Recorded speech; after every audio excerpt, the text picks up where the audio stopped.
Hello, my name's Carter Martindale. I'm from Hyde Park, Utah, which is a small town in northern Utah, and I'm a sophomore at Harvard College currently. Hello, Harvard College Assumption Series. My name is Asher. I'm a sophomore at Harvard studying computer science, statistics, and English. I'm from Kenilworth, Illinois, a suburb north of Chicago, currently in New York, and I'll be answering this with the fun fact that I have an entire wardrobe that's just blue. Hey, I'm Steve, currently a sophomore at Harvard, studying CS. I'm originally from a small town in Massachusetts called Carlisle, and I play 4 different instruments, the drums, the piano, the oboe, and the guitar. Hey everyone, my name's Ian. I am in the class of 23, so I'm a sophomore. I'm originally from Jackson, Mississippi, and I will be concentrating in human developmental and regenerative biology. So a fun fact about me is that I actually flew a plane over the Mississippi River once. It obviously wasn't like a big commercial jet. It was a small private plane. I think it happened in 7th grade, something like that. It was a while ago, but still remember it. It was really cool. Hi, I'm Bobe. I am in the class of 2021, so I'm currently a senior. I study math and physics, and I am from Phoenix, Arizona. A fun fact about myself is I collect earrings. I also always break my earrings though, so I have a very small collection of functional earrings, I guess I would say. I have not read these assumptions before. I'm just going to read them live, answer with my first reaction, so you can see what a Harvard student thinks about. What do you guys think about Harvard? So the first assumption we're talking about is about the atmosphere. So one assumption is that the undergraduate atmosphere leans closer towards competition rather than cooperation. I think for the vast majority of time there, people are very collaborative, very open to cooperate and talk through different things that you're working on. And the professors, for the most part, are also very open to this collaboration. Obviously, there is still an honor code. You still need to submit your own work, but lots and lots of classes are open to you getting together, doing study groups.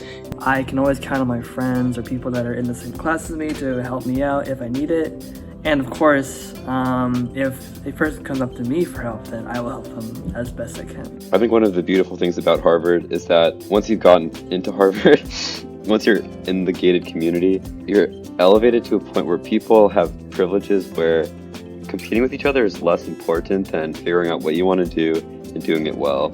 For example, in the financial services sector, a lot of people at other schools probably have to spend a lot of time networking and competing with one another to get positions at firms.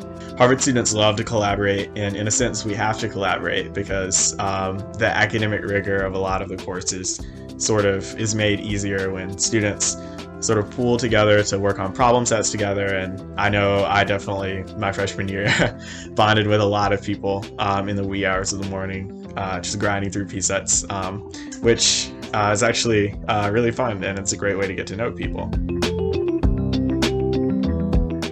Career advancement for its own sake is prioritized over most other things. I would say that this is not necessarily true. I think what's prioritized over most other things is school and then just social activities. But a lot of people from Harvard, they come in as high performers and they want to continue that narrative.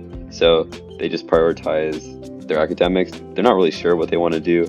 But I'd say that it's a pretty even split from people that want to go to the workforce, and then from people that want to just stay in school and go into get a master's or a PhD in their subject, in their field. And honestly, almost everyone I talk to is really trying to, change the world, to address some need, address some injustice that they perceive is out there. And that's kind of the goal of their education. There are, maybe some people who are there just for, a good degree, for the glory and the name of Harvard. But I think the majority of students really are there because they want to help people. They want to do something that will make a difference in the world, not just have a cool, fancy sounding title. People are always studying or being productive but don't have time for friendships or relationships. That's not true because I have friends at Harvard. So I definitely have time for for friends and for doing things outside of school. Of course, if you take hard classes, you will have less time, but I think it is definitely manageable. I guess I would say that people are generally, or the people I know are oftentimes studying or being productive, but also I would say that I've met a lot of lifelong friends at Harvard and my closest friends, and I always know no matter what time of day it is, I'll always be able to find someone who's willing to hang out with me and spend time with me.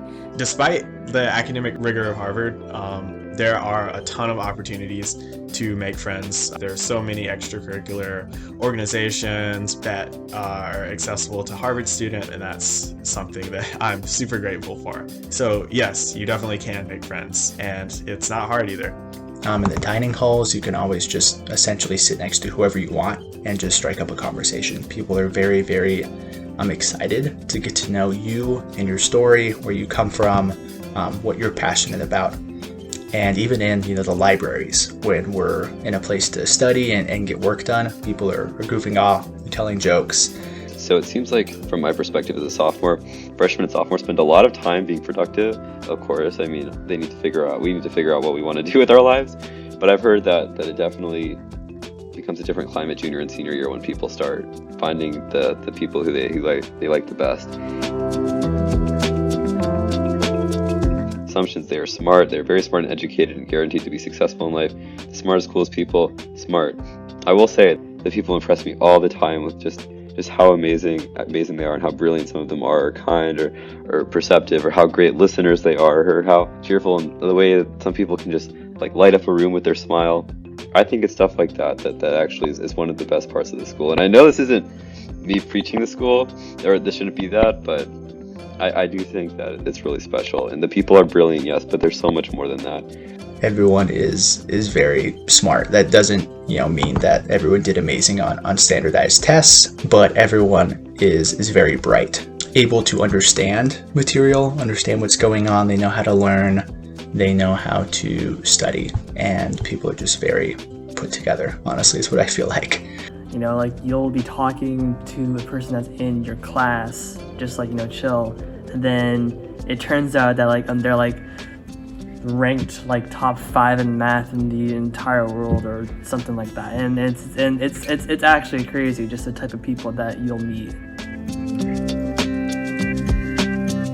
The next assumption is that most students are studying law and not much are studying art or other subjects. Also not entirely true. Lots of people are studying the social sciences and, maybe going into law, maybe going into politics. That is a big draw for Harvard. I think a quarter of students are studying the social sciences. So Harvard is great for students who are interested in law. We have obviously a pretty significant law legacy, but Harvard also has the best biology program in the country. There's Harvard Medical School right next door, and we also have the best economics program in the country.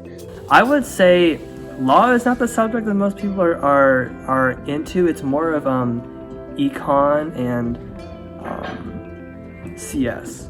But you definitely see a wide range of other subjects among students.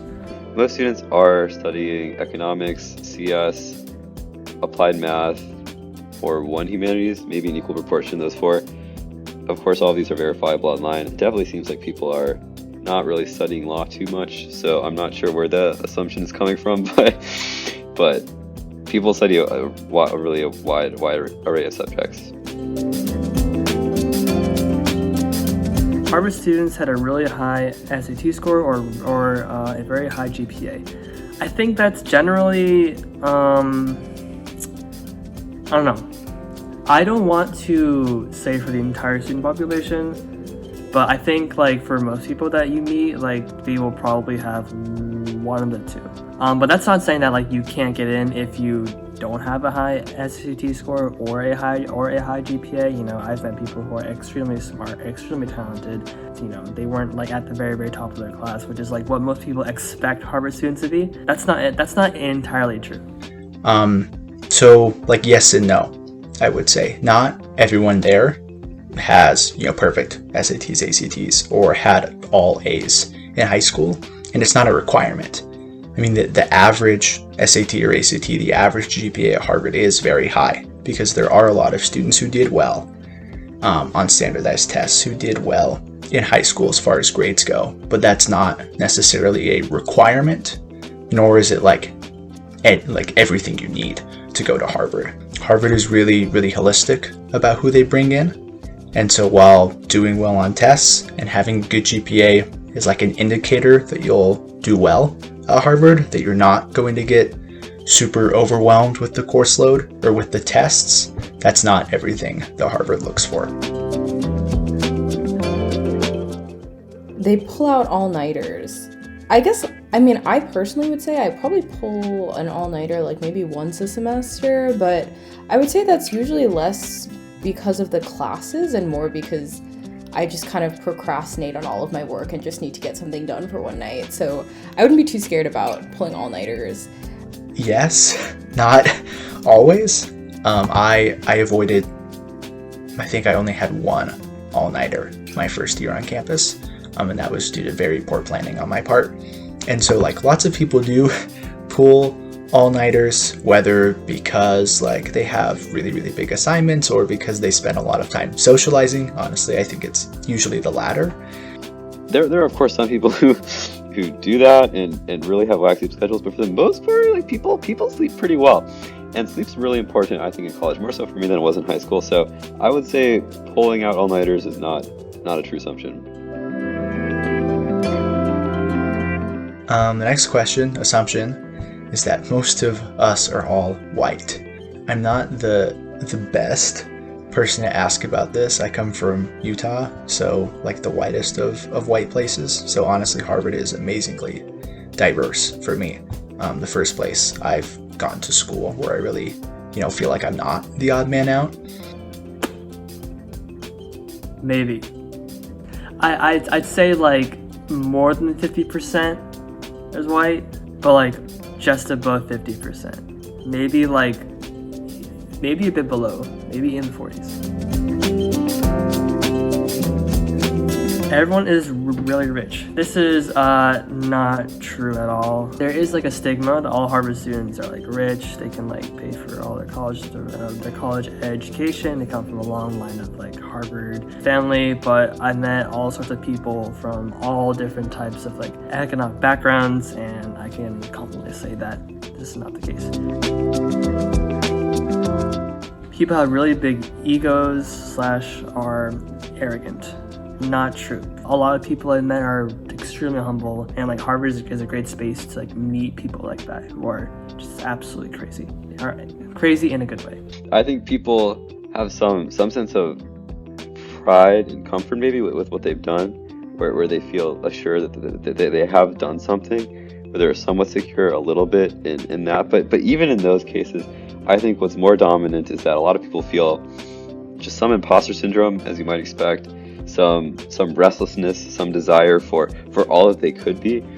And I think that really deflates people, myself included, to a place where like we see so many flaws in ourselves and in the world and just all around us, where like the only reaction that we can reasonably have to try and be optimistic is to be loving and understanding and compassionate. There, you might run into a couple kids who are like that, who do have, fairly inflated egos or fairly confident in themselves. But I think for the most part, people are pretty down to earth. They know they're smart. They got into Harvard. We all did. But they're not, just on cloud nine all the time because of like who they are and how smart they are and how involved they are. I think most people are really, really cool and more humble than you would expect, and very willing to, talk to you as they would talk to anyone else. And so those are my readings of these assumptions. This was a lot of fun. I hope you enjoyed it. If you have any more, you can reach out to Wave and maybe they can put you in contact with me. So thanks for listening and hope you enjoy the video.